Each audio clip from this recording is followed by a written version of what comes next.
So what do you even suppose this whole thing is about? What do you think? Exposing my bully, and why are you even interested in finding out what my or who my bully is? Well, let me just ask you this first. How many of you have a bully? So let's just start with that, and let's start immediately. If you have a bully, or you've had a bully, or you know someone that's had a bully, or you've seen someone bully, type bully in the chat, and let's just see how many we have. So we all have bullies. We all have bullies. Do you remember when your first one showed up? So I do. I was in kindergarten at East Lawn Elementary Methodist Church. And I was picked on by somebody. And I remember his name, but come to find out, he wasn't a bully. He actually liked me.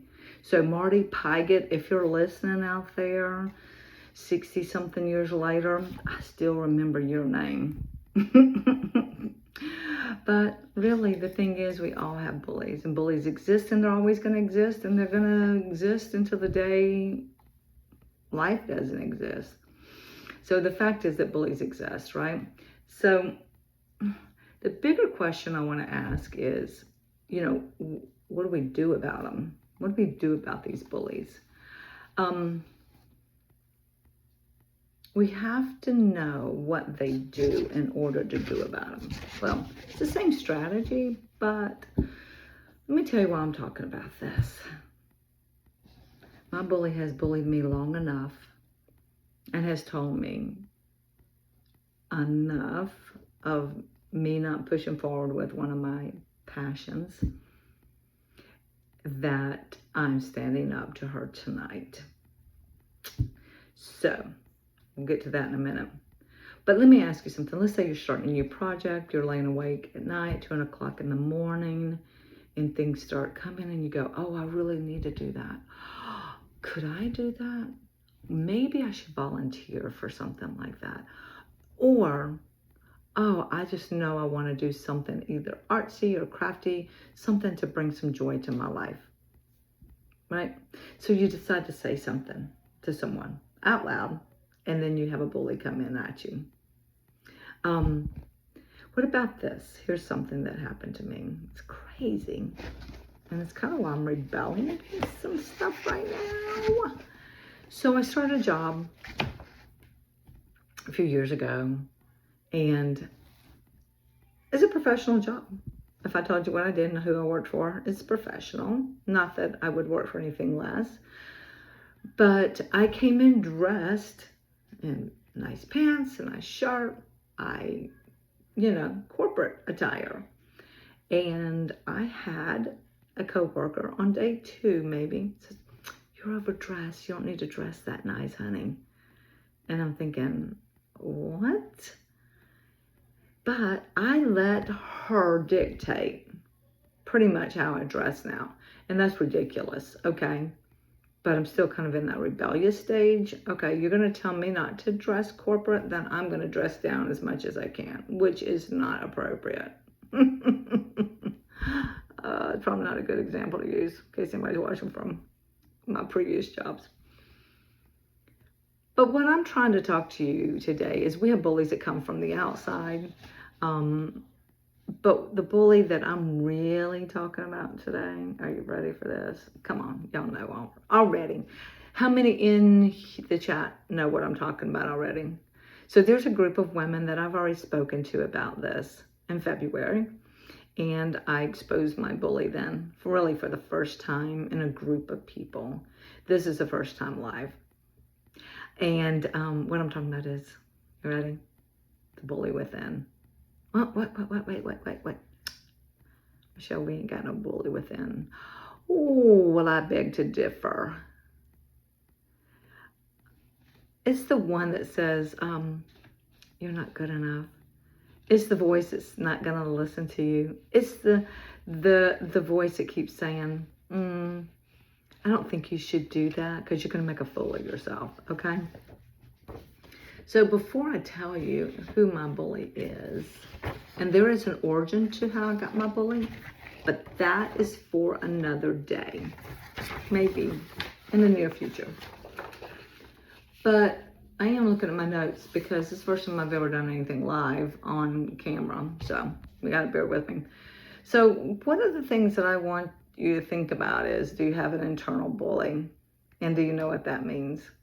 So, and if you don't have one, then just keep listening. Maybe you know someone that has one. Because once you recognize that you have an internal bully, you see it everywhere. Once you really come to grip with that, you recognize that you have an internal bully. Once you recognize that for yourself, and you recognize that voice, and you recognize that behavior, and you recognize what they have done to you, and you recognize what they have cost you, and then you turn around and you start firing that bully, exposing that bully, you start seeing it everywhere you go. And it's really hard for you to keep your mouth shut. Like, oh, that's your bully talking. That's not you. No one hear that. It's like you really zero in on people that beat themselves up all the time. So as a lot of you know, for years, I was a life coach, Christian counselor, and I created a system that I helped people when they were fighting what they call demons. I worked a lot in addiction. So they called them demons, but they were really the inward bully, right? So they had to come to terms with a lot of things: self-forgiveness, self-love, giving back to others. And I had to reframe all of this to help them do that, because it was really hard. A lot of these people weren't believers. A lot of these people were just coming out of addiction, and all they knew was hard life, right? So I developed a system.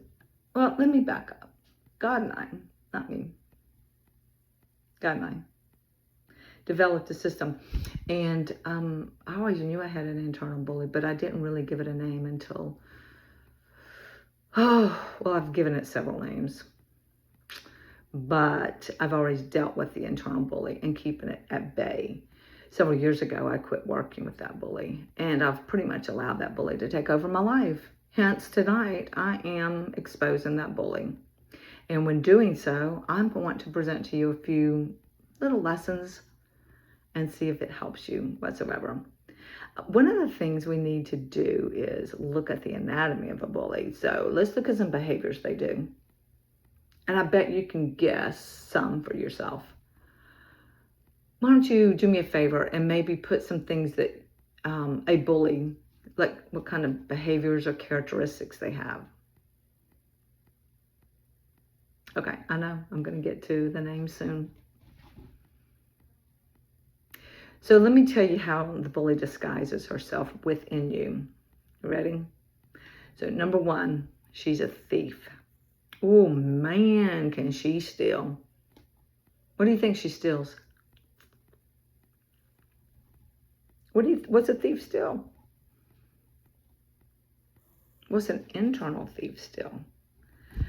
So this thief steals time.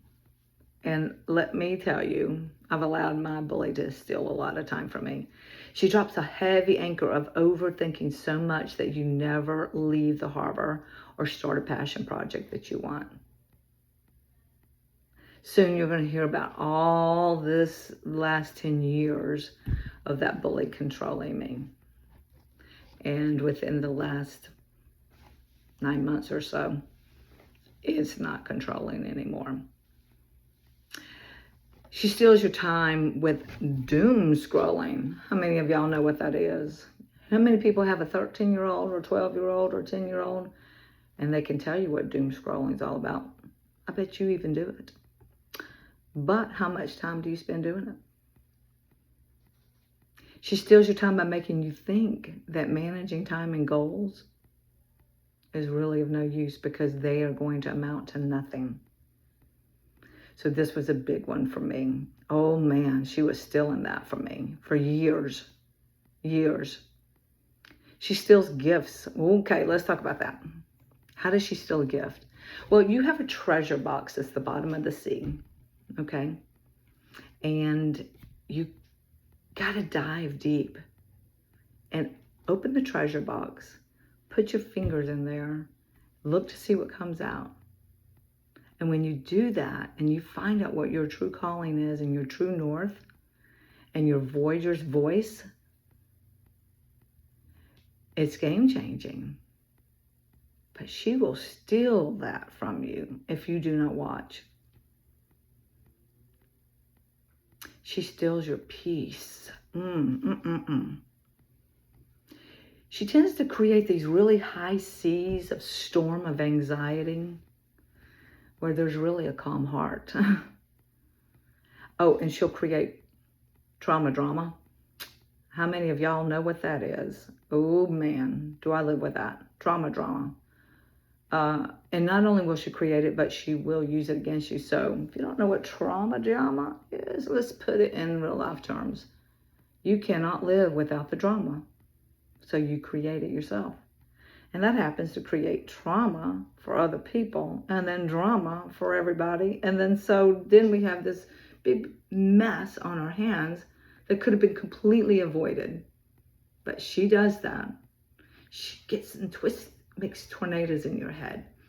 And then says, oh, well, so-and-so did this, or so-and-so did that, then I'm going to retaliate. I'm going to do this, and I'm going to do that. Oh, it's ridiculous. I don't have time for that anymore, right? Trauma drama. Think on it. How many of y'all have trauma drama in your house or in your life, at work? Trauma drama is in a divorce usually.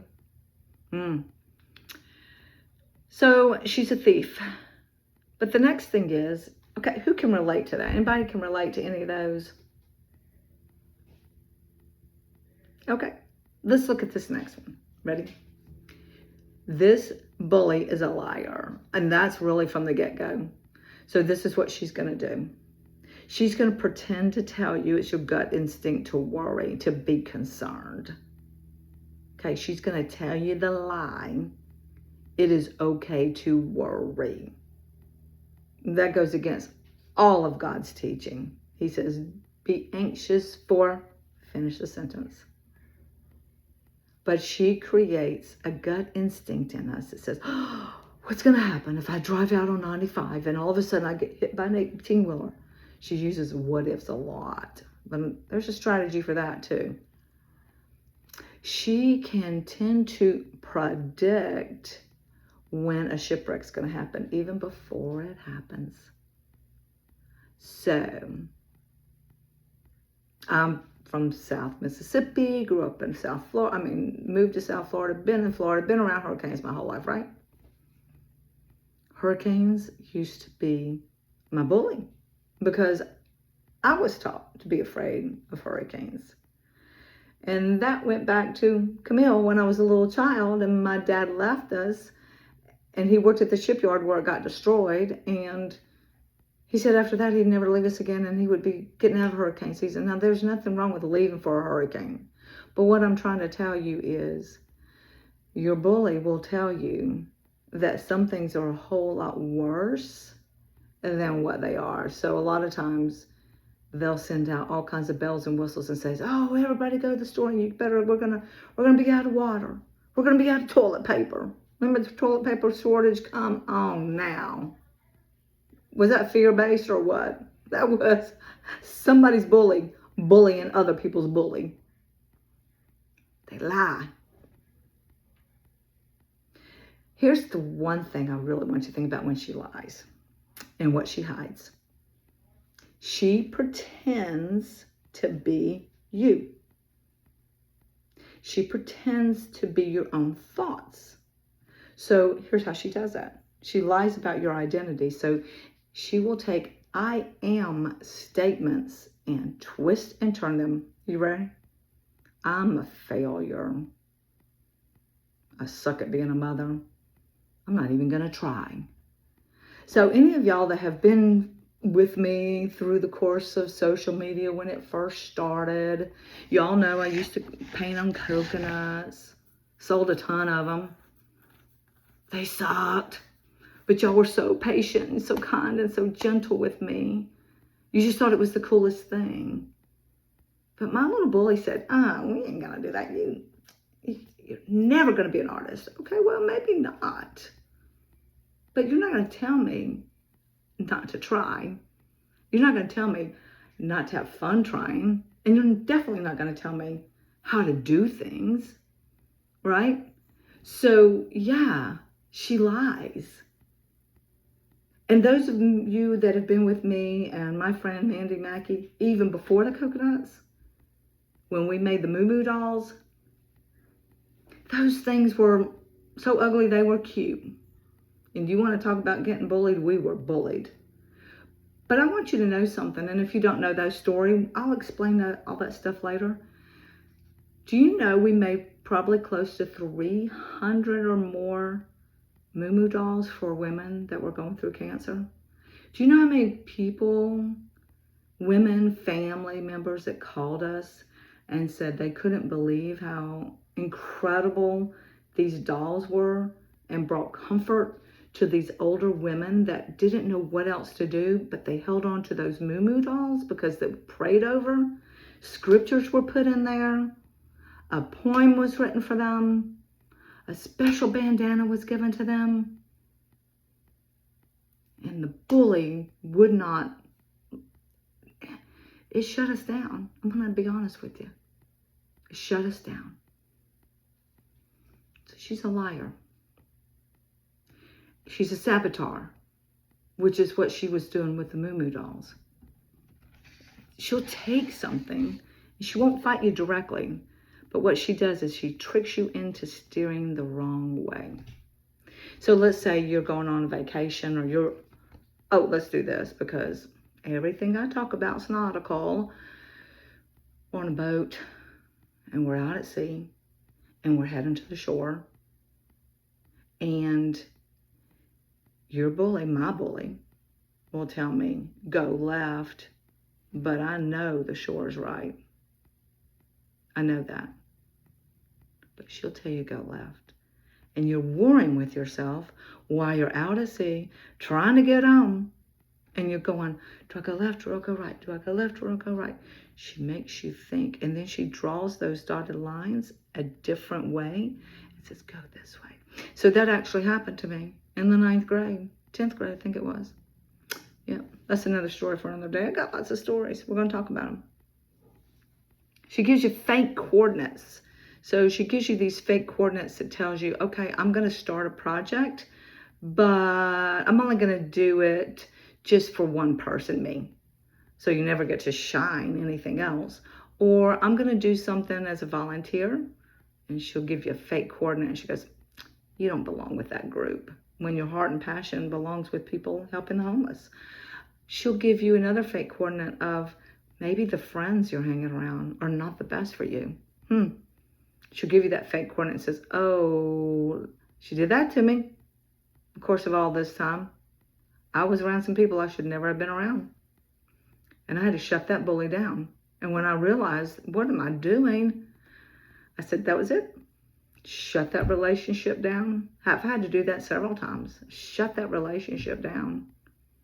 It was no good for me. It wasn't benefiting me to get to heaven. It wasn't benefiting me in my passion project. It wasn't benefiting but me being in drama all the time. That wasn't fun.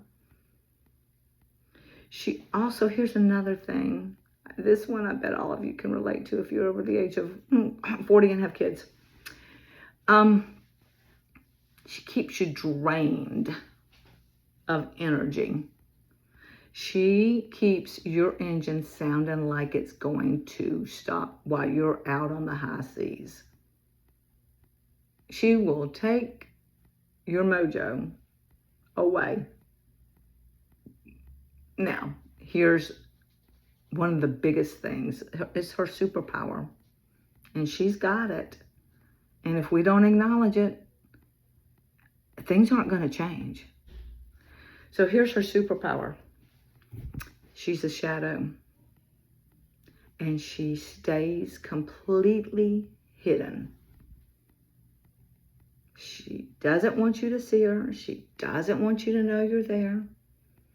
She'll say things like, oh, this is just the way I am. She'll say, oh, these are just the way we do things. No. As long as she stays invisible and she stays in the background noise, you're going to think it's actually your voice. Now, I know I said a lot. It's a lot to remember. But think about this. Let's recap. She's a thief. She's a liar. She's a saboteur. She's a shadow. Which one of those resonates with y'all? Now, I'm going to slow down just a minute because we're going to get to the good part. But you have to know what a bully is, where they reside, and how we let them do that. Now, here's the next question. How many of y'all are having a hard time with this? It's not easy, right? We don't want to believe that's in us, do we? I know. And I do have compassion, more than you know. So much that's why I'm rising this up. I am shutting this bully down. Mine. I'm shutting her down. I want to help shut yours down. And you can help shut mine down. And maybe if we help shut each other's down, this world will be a better place. Okay? So here's the one thing that I came to realization. That this thief, this liar, this shadow person has really been mimicking me all along to make me believe that it was me. But it's not me. It's not Michelle Rebel. It's the enemy. The enemy tries to mimic our own thoughts and our own voice. We have been given a God, we have a God-given course that was designed especially for each one of us. But over the years, we have listened to this voice. We have allowed the thief to steal from us. We have believed the lies. We've seen the lines disappear off the map. We've seen the charts float away and fade away so that our unique calling is squashed. And that's some serious thievery, if you ask me. And it makes me angry. I have a righteous anger about that. It bothers me when people beat themselves up because I see the potential. I see tremendous potential. And they are allowing their bully to shut that potential down. And I've been dealing with watching people shut that stuff down for years. And I'm kind of done with that. I'm going to be honest with you. One of the things we have to know is if we're going to reach people out of kindness, out of goodness, out of sharing our gifts, we cannot do it if the bully is at the helm and driving the ship. We can't do it. So in James, it talks about a double-minded man, right? You can't say yes, you can't say no.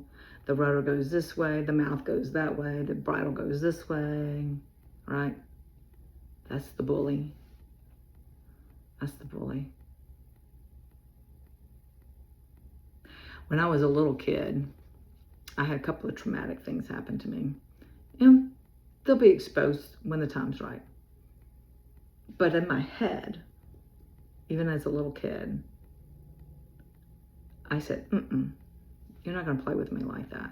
I can even tell you when I was 5, something traumatic happened and I went, you may have done that to me, but guess what? It's not that I hid it. It's not that I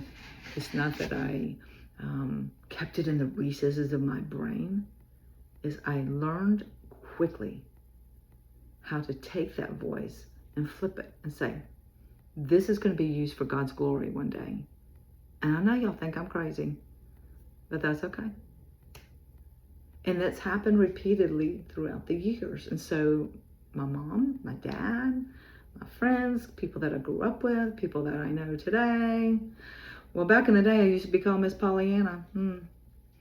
If you don't know what that is, just go look it up. But here's another word that my mom used to call me, Little Miss Sunshine. And she hated it when tears came. Because she goes, that's not my Little Miss Sunshine. And I remember writing her when I was first, probably, when I say writing, I'm talking about letters, not email, because we didn't have email back then. So I got married and I was living in Charleston, South Carolina, and I said, Mama, what if Little Miss Sunshine just wants to cry a lot? And she goes, it's just liquid sunshine. So I learned how to twist and reframe my thought process early on. And there was a pivotal moment. There was a couple of pivotal moments. I think we all have those. But when people always say, why are you so upbeat? Why aren't things getting you down? And I get that a lot. And if you only knew what was in here. But what's in here is I have named that bully. And I've said, not today. And it ain't Satan. I didn't name it Satan. I didn't name it the enemy. I didn't name it the devil. I didn't name the devil made me do it. So all of that's great. And I think that that's a great place to start. But what I really want you to do, and think on this, and it may not be you, okay? Think about if maybe you know someone. And maybe they can come next week if you want to invite them. Same time, same place. When you name your bully, and you give it a naming ceremony, and you really name that bully, and you give it a physical name that you can address as a person, it helps you put arm's length at that voice. And the more you practice that, the more, number one, you realize that you've allowed that bully to sit inside, way deep down the bottom of your ship, and yell up and dictate left or right, and keep you in the drift of never seeing or accomplishing your calling strategy or your Voyager's voice. Now, I know you don't know what that is yet, but we're going to find out.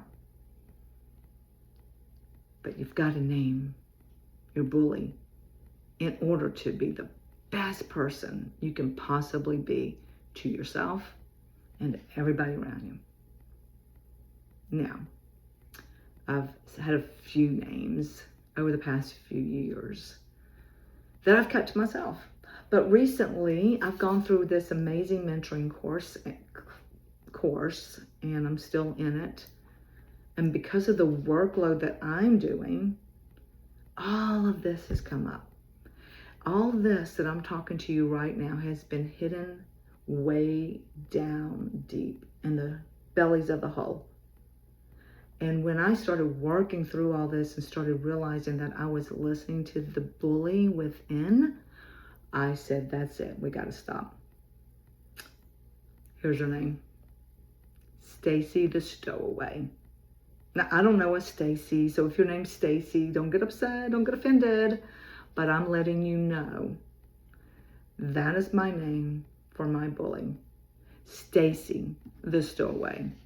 And she has done so much damage, so much stuff to me, that if I don't expose her, I'm never going to get where I need to be. For myself, for my family, for you. My gifting that God's given me is never, ever going to come out. I'm either going to serve from Stacy, which is, a lot of people serve from their bully. It's where it is. But it's a miserable life. Or I'm going to serve from my Voyager's voice. The one that's on the boat, heading toward the grove, trying to figure out what their calling is, what their purpose is. Does that resonate? So here's what I want you to do. If you're open to it, take some time, think on it, pray on it. Think about this whole system. this whole business of having an inward bully. And I want you to message me and let me know what name you've given your bully. Now, we're going to talk more about that next week. We're going to go kind of a little bit more deeper into actually more about naming our bully, exposing our bully. So if you want, come back. I'm going to be doing this for a couple more weeks to give you just a general idea of the direction I'm going. So part of this is because I have a righteous anger when I see people destroying themselves. And I've created a tool that I've had for years and I've used for years, but it has laid dormant for almost 10 years now because of the bullying. So there is no more bullying. The tool is coming out. The books are coming out. All the things that go with it are coming out because people need to have an opportunity to not only name the bully, but get the right coordinates, get out of fear, move towards faith, and right into their calling. So that sounds like something you want to do. Or if you know somebody that's interested, have them come back next week. Until then, see you soon.